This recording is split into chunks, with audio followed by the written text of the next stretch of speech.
Yo guys, how's it going? In today's video I'm going to show you how to make this.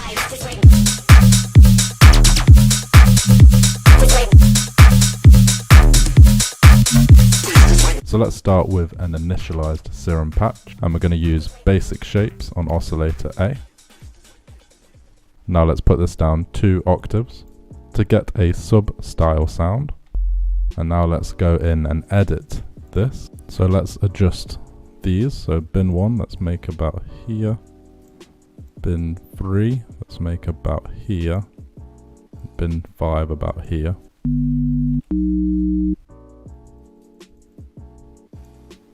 Something like that.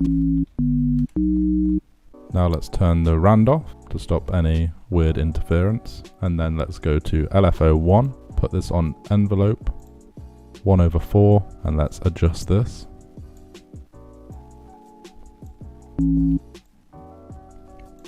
Like this, and then let's apply this to the level on oscillator A.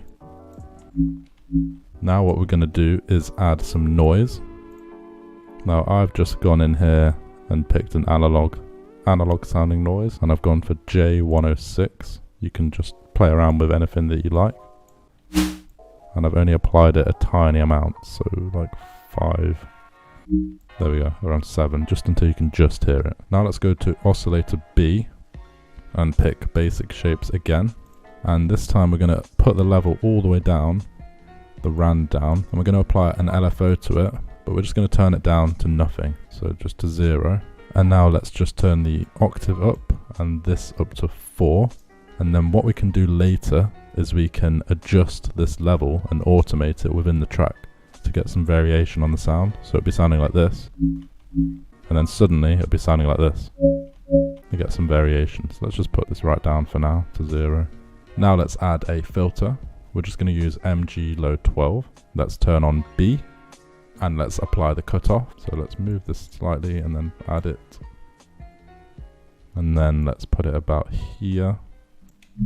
And now what we want to do is change the drive up and the fat. And then we've got a pretty cool sound. So I've noticed in a lot of my tracks sometimes there's a lot of clicking that happens randomly on Serum. And one way to get around this is to apply the LFO to the sustain as well. So if we put the sustain all the way down and apply the LFO to it here, that just sometimes stops the clicking issues. Now let's move on to the effects tab. So we've got distortion, and we're going to use asylum. Turn this down a little bit. And now let's add a compressor. We're going to turn multiband on, turn the gain up, the threshold down a little bit. And that's all the FX tabs done. Now we need to move on to the post-processing. So I'm using my FL Studio template. So we're going to apply this to channel 21, which is the bass channel.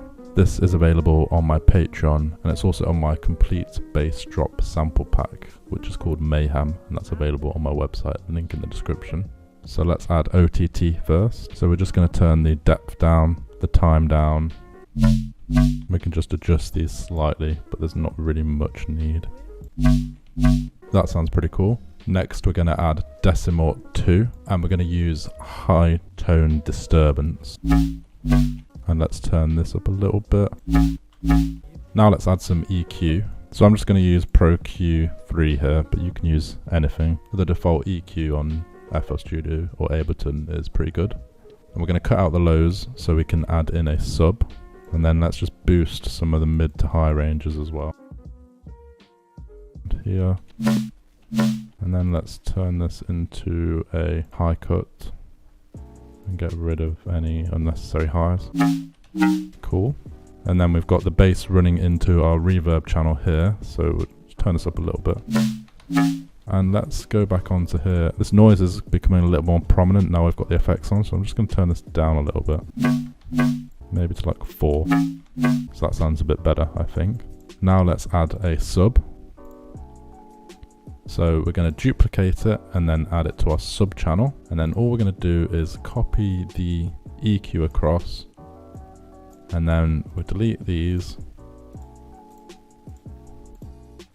And what we're going to do is turn this one around. So go into thing and go into high cut, and then we've got ourselves a sub bass, and then we can just get rid of anything from about 20 to 50 below. So we'll just go around here just to keep the mix super clean. Now if we make some sort of bass here like this and add the sub in, turn the sub down a little bit.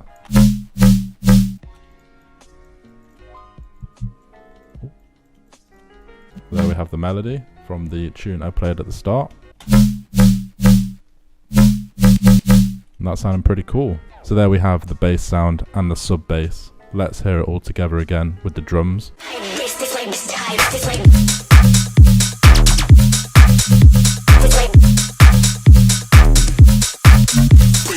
Thank you all for watching. If you enjoyed, leave a like, leave a comment on what you'd like to see in the future. You can check out all my sample packs on my website, link in the description, arcnade.com. And if you want to check out my Patreon, that's in the description as well. I'll see you all in the next one. Take it easy.